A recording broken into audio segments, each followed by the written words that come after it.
Hello student, study junction के YouTube channel पर आप सभी का स्वागत है। और आज हम लोग वर्णमाला के पार्ट टू का अध्ययन करेंगे। पार्ट वन में हमने कुछ चीजें छूट गई थी तो उसको आज कवर करेंगे बच्चों। देखिए, जैसे नासिक की है, कुछ चित्रों के माध्यम से समझाने का प्रयास करूंगा मैं इस श्रृंखला में कुछ चीजों को। जैसे नासिक की है तो इसका जो उच्चारण स्थान होता है वो नाक से होता है बच्चों। तो नाक से हम क्या क्या बोल सकते हैं? अंगा, ईया, आड़ा, नामा। और ये क्या होते हैं? पंचमा अक्षर होते हैं। इस बात का आपको ध्यान रहे, ये पंचमा अक्षर होता है। ठीक है। दंत मूल से रा और ला का उच्चारण होता है। दंत से वर्ग ता था ता ना। सा दंत और ओष्ठ से वा, ओष्ठ से उ और पा वर्ग। इसी प्रकार कंठ से का वर्ग, हा। कंठ तालु से ए। मूर्धा से देखिए, अगर ये पूछे सा का उच्चारण स्थान क्या है तो तालु है। इस सा का उच्चारण स्थान क्या है बच्चों? मूर्धा। और इस सा का उच्चारण स्थान क्या है? दंत। ये बहुत इंपॉर्टेंट है, इसको ध्यान से अपने माइंड में रख लीजिएगा। पूर्वी हिंदी, पूर्वी हिंदी में कौन कौन सी आती है? अवधी, बघेली, छत्तीसगढ़ी। बिहारी में भोजपुरी, मगही, मैथिली। पहाड़ी हिंदी में कुमायूनी, गढ़वाली। पहाड़ी हिंदी में कुमायूनी और गढ़वाली। पश्चिमी हिंदी में ब्रजभाषा, बुंदेली, कन्नौजी, खड़ी बोली, हरियाणवी। हिंदी भाषा का जन्म कहाँ से हुआ बच्चों? तो हिंदी भाषा का जो जन्म हुआ है वो अपभ्रंश से हुआ है। हिंदी भाषा का जन्म कहाँ से हुआ है? अपभ्रंश से हुआ है। ये आपका एक टेस्ट है और आप इस क्वेश्चन का आंसर बताइए। हिंदी भाषा का जन्म हुआ है अपभ्रंश से। भारतवर्ष में आप हिंदी को किस वर्ग में रखेंगे? भारतवर्ष में आप हिंदी को किस वर्ग में रखेंगे? बताइए बच्चों। हिंदी राजभाषा है या राष्ट्रभाषा? लोग कहते हैं हिंदी भारत की राष्ट्रभाषा है, जो कि बिल्कुल गलत है। हिंदी भारत की राजभाषा है। हिंदी भारत की राजभाषा है। ठीक है। तो बताइए, हिंदी भाषा की लिपि क्या है? ये बहुत इंपॉर्टेंट है। हिंदी भाषा की जो लिपि है वो देवनागरी लिपि है।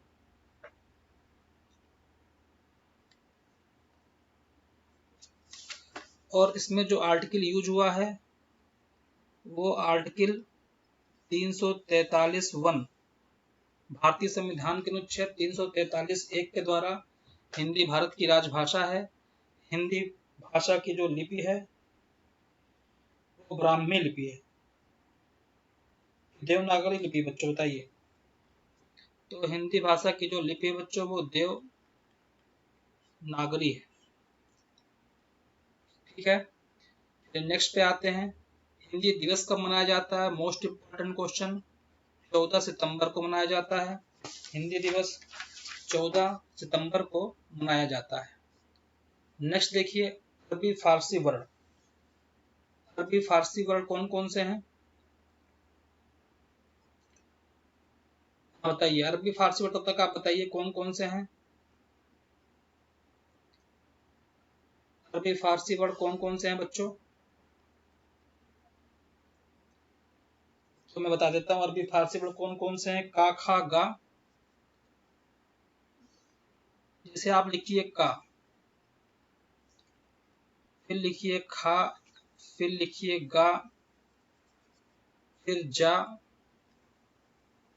और फिर फा। मगर अभी ये अरबी फारसी वर्ण नहीं हुए बच्चों, जब तक हम इसके नीचे एक नुक्ता ना लगा दें। ये नुक्ता होती है, ये का, खा, गा,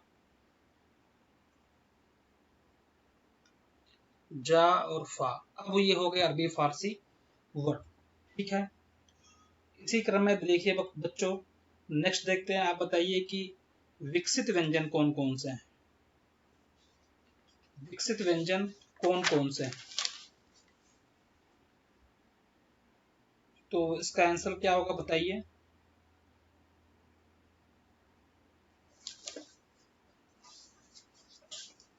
विकसित व्यंजन अभी छोड़ते हैं हम और अभी करते हैं अयोग वा। अयोग वा कौन कौन से हैं? अयोगवा होते हैं अंगा और आहा। अयोगवा क्या होते हैं? अंगा और आहा। कल की क्लास में हमने पढ़ा था अंगा और आहा। ठीक है बच्चों, अंगा और आहा जो होते हैं हमारे, वो अयोगवा होते हैं।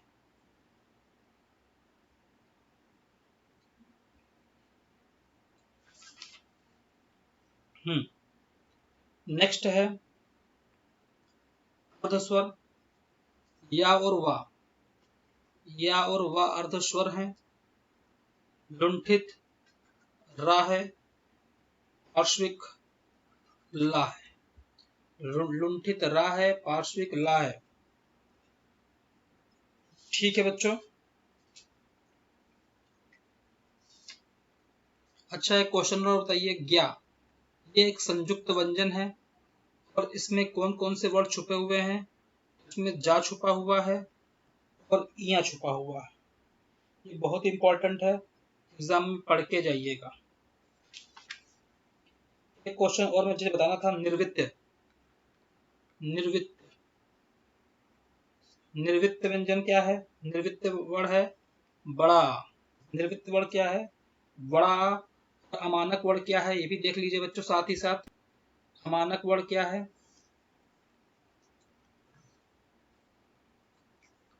मानक। मानक वर्ड क्या है? भा। मानक वर्ड क्या है? भा। अग्रस्वर अग्रस्वर कौन कौन से हैं? कल मैंने बताया था, जीविया के अग्रभाग से इसका उच्चारण होता है, तो ई और ए।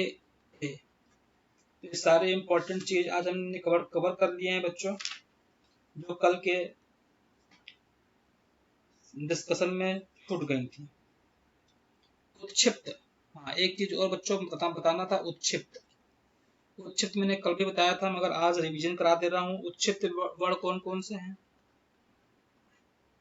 उत्क्षिप्त वर्ड कौन कौन से हैं? तो डा और ढा।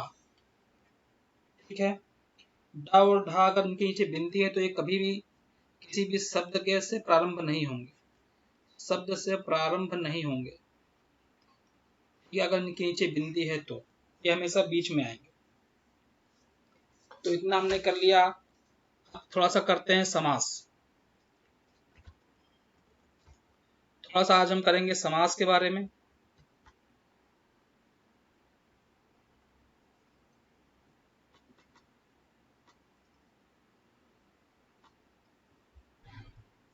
तो समास बच्चों क्या होता है? शब्दों का मेल होता है या वर्णों का मेल होता है? बताइए। तो समास बच्चों शब्दों का मेल होता है। और समास कितने प्रकार के होते हैं? समास कितने प्रकार के होते हैं? समास का जो शाब्दिक अर्थ होता है वो क्या होता है? संक्षेप होता है। शाब्दिक अर्थ क्या होता है? संक्षेप होता है। ठीक है। समास कितने प्रकार के होते हैं? एक होता है अव्ययी भाव समास, पहला होता है अव्ययी भाव समास, फिर पुरुष समास, फिर द्वंद्व समास और फिर द्विगु समास। अव्ययी भाव समास में क्या होता है? प्रथम पद प्रधान होता है। अगर हम अव्ययी भाव समास की बात करें, अव्ययी भाव प्रथम पद जो होता है, पहला पद, वो प्रधान होता है और दूसरा पद गौड़ होते हैं। इसमें इसमें जो होते हैं शब्द की पुनरावृत्ति पाई जाती है। इसमें क्या होता है बच्चों? अव्ययी भाव समास में देख लीजिएगा, शब्दों की पुनरावृत्ति पाई जाती है। अव्ययी भाव समास में शब्दों की पुनरावृत्ति पाई जाती है। मैं बार बार बोल रहा हूँ, इसको कॉपी में नोट डाउन कर लीजिए। ठीक है बच्चों। इसका उदाहरण क्या है? जैसे प्रतिदिन, दिनम दिनम प्रति, प्रतिदिन, दिनम दिनम प्रति। यथासंभव, अनायास, यथाशक्ति। और उपसर्ग का प्रयोग होता है इसमें, उपसर्ग या प्रत्यय का भी प्रयोग होता है। अव्ययी भाव समास को पहचानने के लिए उपसर्ग और प्रत्यय का भी प्रयोग होता है। ठीक है। चलिए, तत्पुरुष समास में क्या होता है, कारक चिन्ह का लोप होता है, इसमें दूसरा पद प्रधान होता है। जैसे पुस्तकालय, जैसे क्या हो गया, पुस्तकालय। देशभक्ति, देश के लिए भक्ति। राजद्रोह, राज्य से द्रोह। रसोई घर, गुरु भाई, निशाचर, रोग पीड़ित, धनहीन, ये सब तत्पुरुष समास के उदाहरण हैं। द्वंद्व में क्या होता है बच्चों, द्वंद्व में योजक चिन्ह पाया जाता है। इसकी पहचान क्या है, एक योजक चिन्ह होगा इस तरह का, इसे कहते हैं योजक चिन्ह, इसे कहते हैं योजक चिन्ह। इसका लोप होता है और इसमें दोनों पद प्रधान होते हैं, दोनों पद प्रधान होते हैं। इसमें क्या होता है बच्चों, दोनों ही पद प्रधान होंगे। जैसे माता पिता, माता और पिता। और इस योजक चिन्ह का मतलब क्या होता है, इस बात को भी ध्यान रखिए। इसका मतलब होता है और, इसका मतलब होता है और, ठीक है। राम कृष्ण, राम और कृष्ण, गाना और बजाना, रात दिन, रात और दिन। देखिए सब में योजक चिन्ह छुपा हुआ है। जय पराजय, जय और पराजय। राम लक्ष्मण, राम और लक्ष्मण। देव असुर, देव और असुर। ठीक है बच्चों, तो ये हो गया द्वंद्व समास का एग्जाम्पल। अब हम करते हैं बहुब्रीहि समास। तो बहुब्रीहि समास में दोनों पद अप्रधान होते हैं और कोई तीसरा अर्थ मिलता है इसमें। जैसे त्रिनेत्र, तीन है जो नेत्र, तीन है जिसके नेत्र अर्थात भगवान शिव। चतुर्भुज, चार हैं भुजाएं जिसकी, ब्रह्मा। लंबोदर, लंबा है उदर जिसका, गणेश। पीतांबर, पीला है अंबर जिसका, अर्थात भगवान कृष्ण। इसमें एक विशेष अर्थ भी मिलता है, इसलिए इसमें बहुब्रीहि समास होता है और दोनों ही पद अप्रधान होते हैं। दीर्घ समास के बारे में अगर हम बात करें तो प्रथम शब्द जो होता है वो संख्यावाचक होता है। जैसे चौराहा, त्रैमासिक, त्रिभुवन, पंचवटी। चतुर्भुज, देखिए इसमें पंचवटी है, पंचवटी है तो कोई तीसरा अर्थ नहीं आएगा बच्चों, ठीक है। कर्मधारय समास में प्रथम शब्द विशेषण होता है और दूसरा शब्द विशेष होता है। नीलकमल, कमलनयन, मृगनयनी, ये सब कर्मधारय समास के उदाहरण हैं। कुछ केस स्टडी करते हैं। द्वंद्व में और छिपा होता है, दीर्घ में गणपद होता है, बीच में कारक चिन्ह छिपे, तत्पुरुष समास कहावत है। द्वंद्व में और छिपे, द्वंद्व में और छिपे, दीर्घ में गणपद आवत है, बीच में कारक चिन्ह छिपे, तत्पुरुष समास कहावत है। अव्यय का पहला पद अव्यय, बहुब्रीहि में अन्य पद आवत है, पहला पद जा में विशेष, कर्मधारय नाम कहावत है। ये इस तरह से आपको याद हो जाएगा। द्वंद्व में और छिपे, दीर्घ में गणपद आवत है, बीच में कारक चिन्ह छिपे, तत्पुरुष समास कहावत है। अव्यय का पहला पद अव्यय, बहुब्रीहि में अन्य पद आवत है, पहला पद जा में विशेषण, कर्मधारय नाम कहावत है। तो बच्चों आज हमने समास के बारे में चर्चा की। हम संधि के बारे में पढ़ेंगे। तब तक आप इन दोनों चीजों को अच्छे से रिवाइज कीजिएगा। और आज कुछ रचनाओं के बारे में भी हम पढ़ना चाह रहे हैं, तो आइए कुछ रचनाएं भी देख लेते हैं। जैसे जयशंकर प्रसाद की रचनाएं क्या कौन कौन सी हैं, तो कुछ रचनाएं भी हम देखते हुए चलेंगे, ठीक है।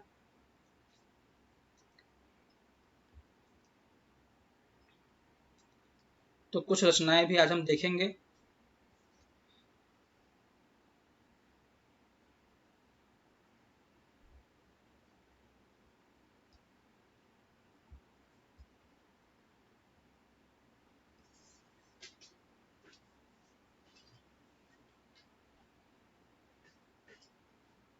जयशंकर,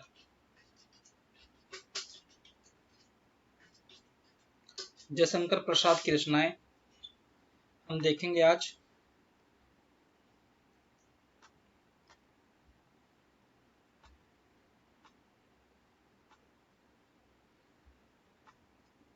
ठीक है बच्चों, पहले बात जयशंकर प्रसाद के बारे में बता दूं।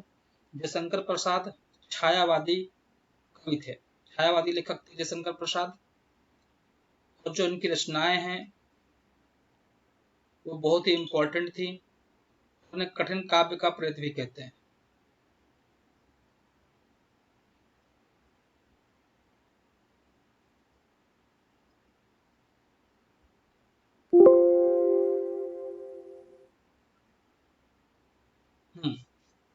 तो जयशंकर प्रसाद की जो रचनाएं हैं कौन कौन सी हैं?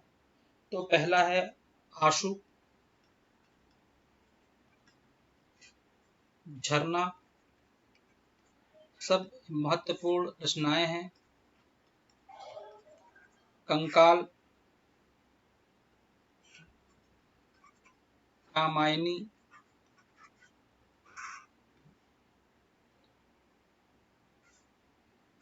लहर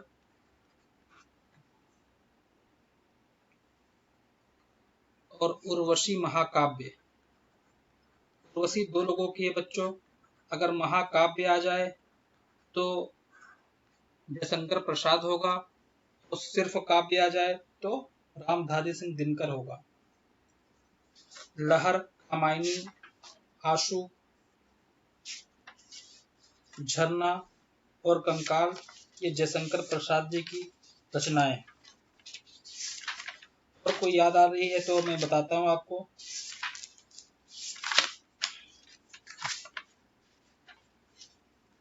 तब तक आप बताइए, हिंदी भाषा को किस अनुच्छेद से लिया गया है? तो 341 में हिंदी को राजभाषा के रूप में अपनाया गया है। छायावादी जो कवि थे, छायावादी कवि के बारे में देख लीजिए। छायावादी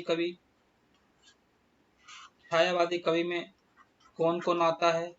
तो पहले आते हैं प्रसाद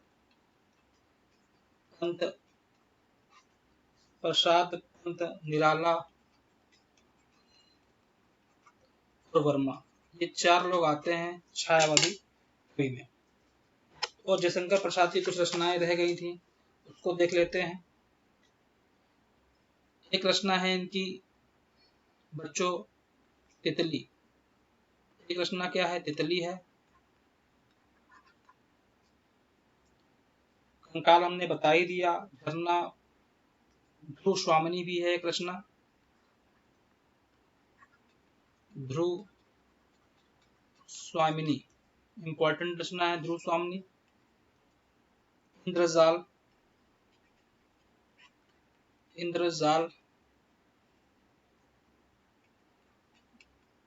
आंधी,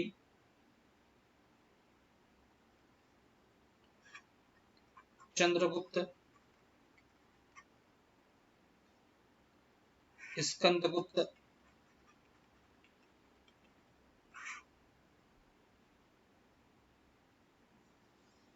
और पुरस्कार। ये कुछ इंपॉर्टेंट रचनाएं हैं जयशंकर प्रसाद की। आप इनको अच्छे तरीके से रिवाइज कर लीजिएगा। कल मैं इसको फिर से रिवाइज कराऊंगा बच्चों। जयशंकर प्रसाद की रचनाएं: लहर, चंद्रगुप्त, कामायनी, स्कंदगुप्त, आंसू, आंधी, झरना, कंकाल, इंद्रजाल, पुरस्कार, उर्वशी महाकाव्य, तितली और ध्रुव स्वामिनी ये जयशंकर प्रसाद की रचनाएं हैं। ठीक है। छायावादी कवि कौन कौन से हैं? तो छायावादी कवि प्रसाद, पंत, निराला और वर्मा। तो बच्चों आज के लिए इतना ही। आज हमने लेखक और रचनाएं देखे और समाज के बारे में चर्चा की। ओके, चैनल को सब्सक्राइब कीजिएगा और लाइक कीजिएगा। धन्यवाद आप सभी लोग को। जय हिंद, जय भारत।